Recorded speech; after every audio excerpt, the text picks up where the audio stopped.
We are here today to mourn the passing of the Nike Mercurial Vapor. And we stand on trial for this terrible crime, the Mercurial Vapor 13 Pro. What's up guys, James here and welcome to BootWizard Boot Reviews. Today it is full tech spec review day and we are going to be getting into the Mercurial Vapor 13 Pro model, which no longer is the last bastion of hope for the Mercurial Vapor returning to synthetic.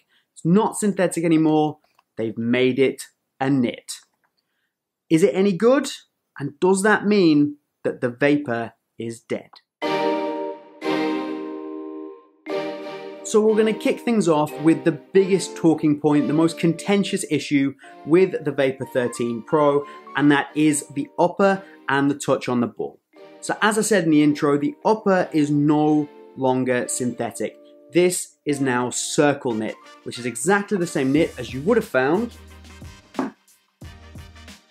on the Nike GS360. So when they announced that this was going to be circle knit, I got quite excited. I'm not like a Mercurial purist. I was never a huge fan of the synthetic Mercurials. It wasn't my style of boot, and I have actually preferred this switch to a knitted upper. And I think that the circle knit on the Vapor 13 Pro actually does a great job. However, I saw it was circle knit and I went, awesome, Nike GS360. Because I love this boot. I think this is a fantastic boot which is constructed from circle knit.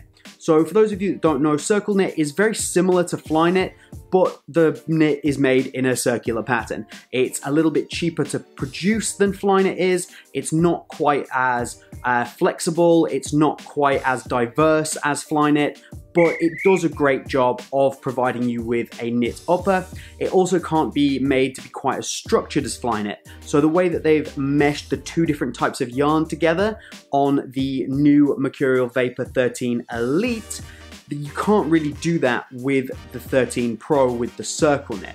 And we'll get into that in just a second. But GS360, really soft, very thin, quite barefoot feel on the ball with a minimal amount of padding on the inside. The Vapor 13 Pro, same material, but definitely more stiff. And the reason it's more stiff is because it has Nike Skin upper provides an element of structure. So it's a little bit thicker than you'll find on the Elite, and it also provides a little bit of stiffness to the upper. It's not a stiff boot, it's still soft, but it's certainly not as soft as you're going to find on the Elite model or on the GS360. It also has a liner on the inside. Now the liner is far thicker and far more stiff than you're going to find on the Elite model and again on the GS360. So it does have a thicker, stiffer, less barefoot sensation than both of those boots, but don't let that fool you into thinking this doesn't have a barefoot sensation and it's not a tight fitting boot. It's still very much a Vapor. It's tight fit, it's barefoot, and it gives you a real pingy, crisp sensation on the ball. Just not as much as it did on the GS360, which has the same upper material. So I'm a little bit disappointed about that. The upside being that having that extra structure does mean that this boot feels a little more responsive than the GS360 did. But I think between the two, still prefer the GS360, although that could just be because it looks amazing.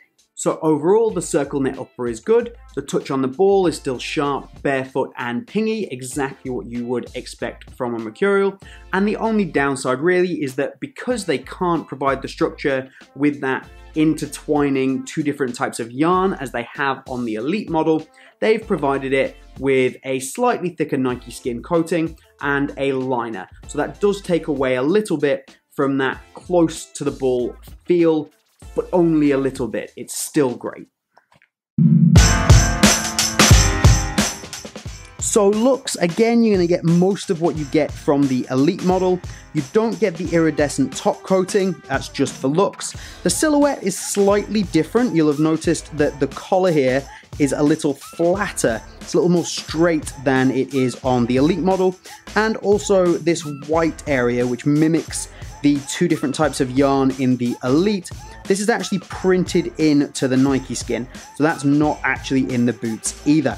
But overall, I think this is a fantastic looking boot. If you do want a really close-up look at all of the different details of this boot, then do click the link above and that will take you through to my full unboxing where we really just get into looks regarding the Vapor 13 Pro.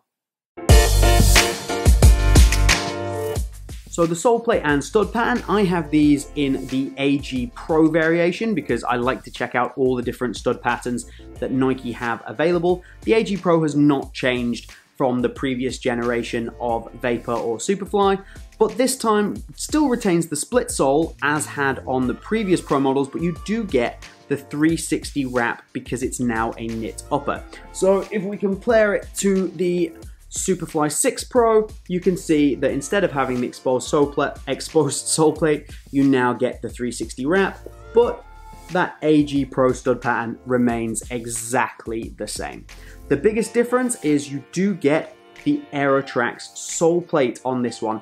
Now, this here is designed to give you extra snapback, more responsiveness, and a more springy on your toes sensation. It is on the Elite model, and they've transferred it almost directly over to the Pro model. I can't really feel much of a difference between the Elite or the Pro on this. Compare it to the previous generation Pro, it's far stiffer, far more springy, and it is a graded sensation as well. I think this is fantastic. Also retains the anatomical sole plate from the Elite and the previous generations. Overall, you still cannot beat the Nike Mercurial stud pattern and sole plate. It's the most aggressive, it's the best on the market if you get the FG version, and the AG Pro is a fantastic option, and personally I like this for firm ground and for artificial ground. It works for both. I think this is fantastic.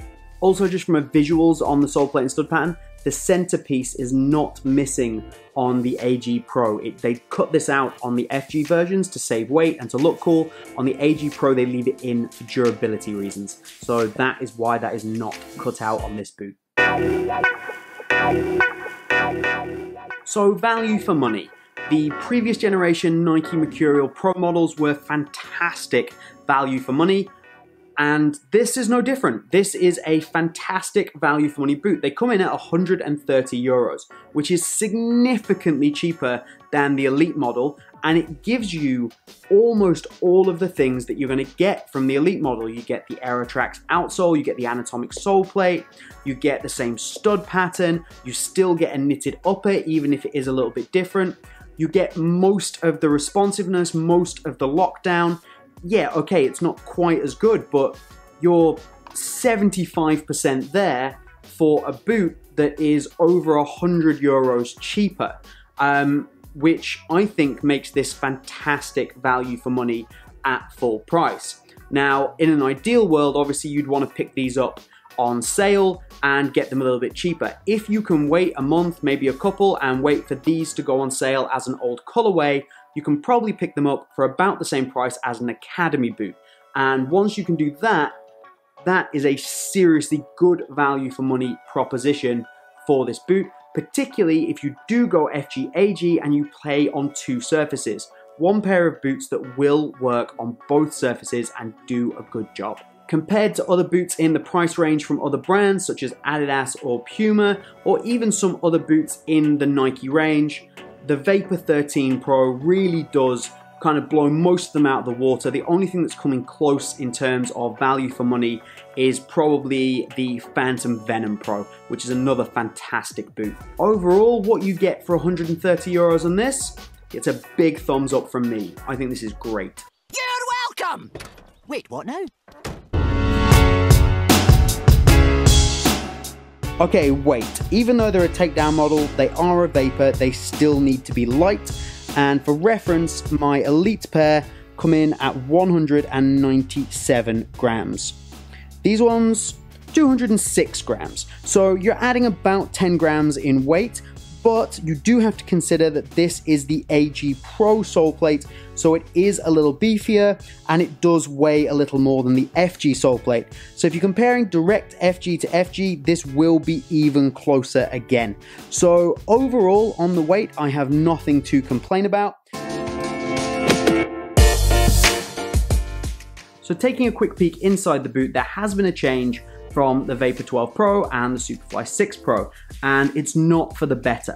So the insole has changed and it's just simply not as nice. It's a very basic mesh on the top, it's not particularly great, and then a really basic foam on the back. My Superfly Pros have the Nike grip patterning on the back. This is way slicker, way more slippy, way more likely to move around in your boots. In the liner, it also feels like some corners have been cut. There's some very nice material, feels like a synthetic suede in the padding in the back there, but there's certainly less padding than there was previously. That runs into like a T shape down the very back, but then the rest of the liner is very basic. It's slick, it's not particularly good. It's there to give structure for this circle knit, but it's negatively impacted the boot as a whole and its feeling on your feet. So fit and comfort, this is an area where I think the Vapor 13 and Superfly Pro has kind of fallen down a little bit in comparison to the previous model. And it mainly comes from the heel area and some of that new shape. So Nike have updated the shape on the Pro and on the Elite. The Elite fit me way better. I thought it was way more comfortable. In the Pro, they've done a very similar thing in that they have lowered the volume of the boot. So through the midfoot, you get a really nice tight wrap. Not the same as the Elite, but still very good. If you have wide feet, these boots are not for you. I don't want to try and recommend them in any way. I don't think they're a good option for you. However, they do seem to be a little bit longer in the Pro version. I do have, for my liking, a little bit too much room in the toe box, which I didn't have in the Elite. But I under no circumstances want to go down half a size, purely because the heel area on this, the lockdown's fantastic. I feel super locked into the boot, but I just don't find it very comfortable. It's very hard. I had some problems with blisters, if I'm being honest, when I was trying these out. The internal plastic heel counter is certainly deep enough, it certainly gives you enough lockdown, but the problem is just that I think for me there's not enough padding, which isn't something I would usually say about a Mercurial, but there's not enough to the point where it feels a bit uncomfortable for me. This could be one of those situations, and I do say it to some people, it's just unfortunate some boots are not right for some people's feet.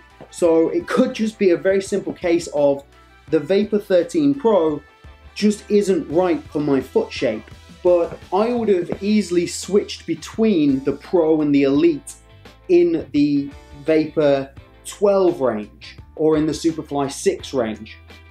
For this, no hope. I would never wear these over the Elite models, even though I think they're a great boot.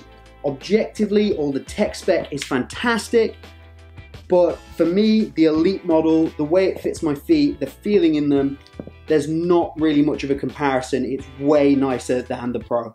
So, Vapor 13 Pro, can I recommend it? Yes, I still think this is one of the best value for money boots on the market right now, and for what you get for the money, even in comparison to the Elite, it is fantastic. However, I think that the change to circle knit, while I like the material and I like the feel on the ball, because of the extra structure they've had to add through the Nike skin, and particularly by changing the liner up, it's negatively impacted the fit and the comfort of the boot. With the Vapor 12 and the Vapor 13 Elites, I said, if you have a 12 Elite, go out and buy the 13 Elite. It doesn't matter, the 13 is that much better. I don't feel the same way about the Pro. I still think this is a good boot. I still think if you don't have a pair of Vapors and you want to go and buy a pair and you have money in this price range, you can absolutely go and get them and you will more than likely be happy with them. But if you already have a pair of Vapor 12 Pros, would I swap them out for Vapor 13 Pros? Probably not. I would be very interested to hear your opinions on the new Vapor Pro line, so let me know down in the comments what you think. Do remember to subscribe to the channel. We're going to do some boot battles with this, and also remember to like this video because it makes you a hero. That is all from BootWizard today. I hope you've enjoyed it. I hope you found it helpful. Have a good one, and we will see you soon.